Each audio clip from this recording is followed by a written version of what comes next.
And they were actually had an extension train that they would take the professors from the university and agriculture experiment stations, and they'd stop in different towns in Arizona and do demonstrations and talks and presentations and then go on to the next town. But this Smith-Lever Act actually formed the basis for what we have now in cooperative extension. So the first county farm advisor, as they were called then, was for Cochise and Santa Cruz County. And he was hired half-time in 1914, December of that year, so they passed, actually passed the act July 1st, and he was hired in December. In 1915, they hired a state coordinator on campus in Tucson, and then by 1915, they also could hire this first agent full-time for the two counties. So he began work in both of these counties. And then the state legislature, so the Smith-Lever Act gave the states the opportunity to buy into this, right? So it was a federal law, and the state legislature said, yes, we're going to support this. And so the state legislature then also gave authority to each county at the time to put funding into it. So the reason we have the name Cooperative Extension is we are federally, state, and county funded to do our jobs. And part of that is that we work on two tenets, and these were some of the original tenets, to make science useful to the people of Arizona. And our work needs to be based on the needs of the people in the communities. And those are kind of the two things we really work off. So we do a lot of what we call needs assessments. So we meet with different community groups and individuals that we work with, and they tell us what their needs are. So it's not the university necessarily funneling down to the people all the time, but your needs funneling back up to our researchers. And then, so as we find an issue or a need that needs to be dealt with, we can get someone doing research on it. Again, it's practical research, it's not bench research necessarily. But these are all old pictures of different, the first one up, the top one is a pruning demonstration. The other is a cattle demonstration. And what's really funny is we've got these photos and these reports back from, depending when the first agent showed up in a county, talking about the work they do. And you would think it would change from 1914 to now. We still do pruning demonstrations, we still do cattle demonstrations, and we work, and water was an issue, it's still an issue. So it's kind of funny, the issues are different, and we've gained knowledge from our science, but there's always new needs and issues out there. So what I'm going to talk about now is some of the things we work on today, and how we link science to the needs on the ground. In 2000, I had a focus group, which is one of the ways I get the needs from people I work with. My background is rangeland management, and so I had BLM, Forest Service, NRCS, and about 5 ranchers meet with me to tell me what their top issues were. And the top issue was that rangeland monitoring was not getting done. It would fall off, other things would take priorities, and that came up both from the ranchers because lawsuits were hitting them, and it came up from the agencies because lawsuits were hitting them too, about not having data to back up what was happening on the land. So in 2000, we started the Southeastern Arizona Range Monitoring Program. The BLM and the Forest Service provide money to Extension to hire people to go out and work with ranchers on monitoring their allotments. It's been hugely successful. And as an example, years ago when allotments on the Coronado National Forest were getting appealed for permit renewals. There were no appeals on the Safford Ranger District because we've been monitoring for years and have the data to back up that the land looked good. So it's been. One of the new things going on right now, or big pushes, is brush control and restoring grasslands. Particularly in some of the work I'm doing next door in Cochise County is mesquite and also whitethorn, creosote kind of brush treatments. And trying to look, we're looking at a project looking at how effective some of these treatments are and looking at the cost-benefit ratio. And so that started this year.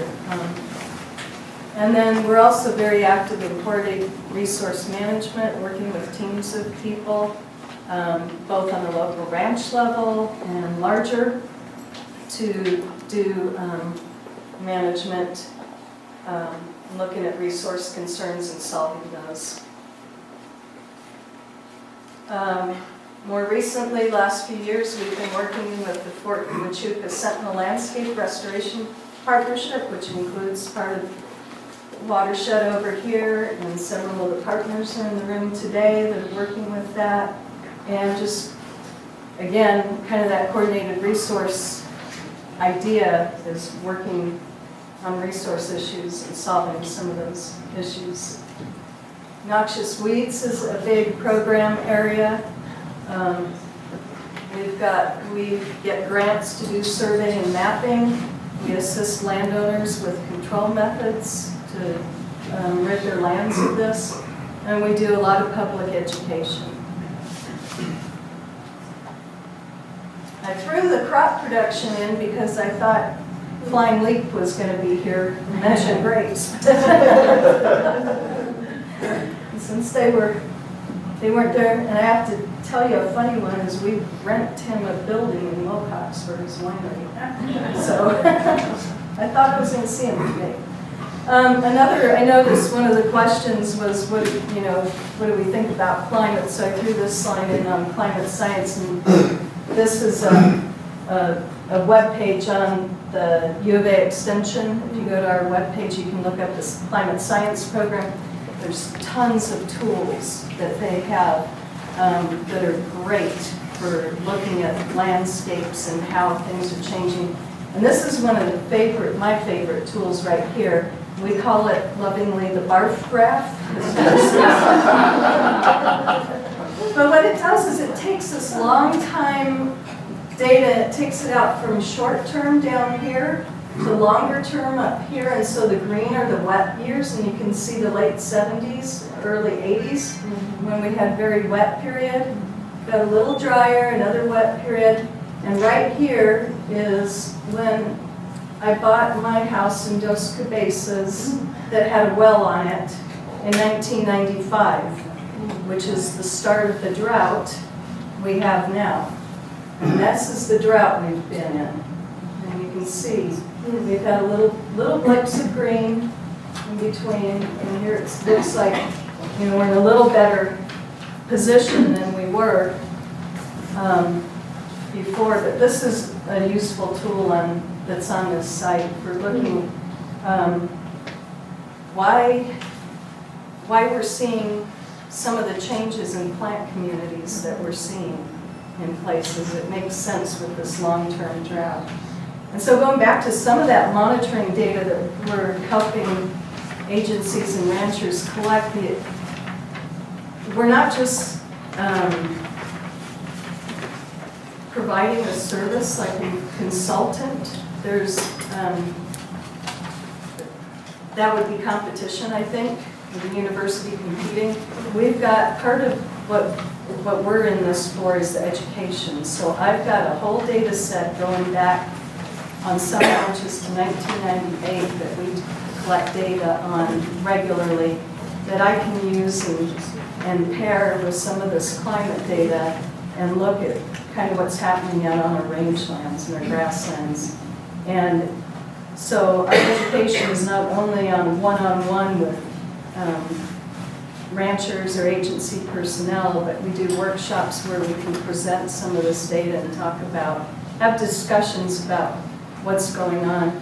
Another thing that I didn't mention, but we use some of this data along with monitoring data, is assisting Farm Services Agency. They have to do a yearly drought assessment, and we're able to get together as groups and really look at did I touch something? Anyway, we can do drought assessments, and we can use a lot of this information. It's long-term. It's okay. It's all right. If we don't get it back, that's all right. I think I've only got 2 more slides left, which I can do. So that education component, we're not just going out collecting data just to collect data. We want to make it useful for both the rancher and the agency folks. So the other slide that I had was going back to one of the things we do one of our programs is 4-H youth development. And we do a lot of work with natural resources with 4-H, depending on the club or the area. But I know that some clubs that have environmental project areas will do things such as erosion and then do a community service where they might do some rock dams or something to help slow erosion. We had a group that went over to the community of Portal that has, that's okay, has onion weed, which is a federally listed noxious weed. And for 2 years they went and pulled, the first year they pulled 220 pounds of onion weed from 3 sites. It was an elderly lady who just couldn't keep up with it. The post office at Portal had some. And then the postmistress lived across the street and she had some. So anyway, this group of kids worked with USDA APHIS to pull. The second year that we went back, we only pulled 4 pounds in comparison to the 220 the year before. So, yes? What's the scientific name of Acid. Aspergillus fistulaceus? Thank you.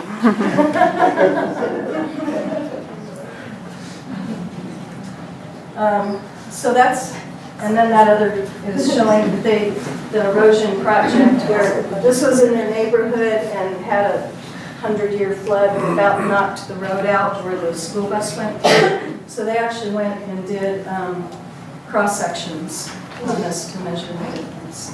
So to sum up, the last slide, the bottom line is cooperative extension translates science for practical application. We have researchers on campus that do a lot of the nuts and bolts research that we can bring to people and communities. And our job is to identify emerging research questions, find answers, and then encourage the application of science and technology to improve agricultural, economic, and social conditions. Thank you.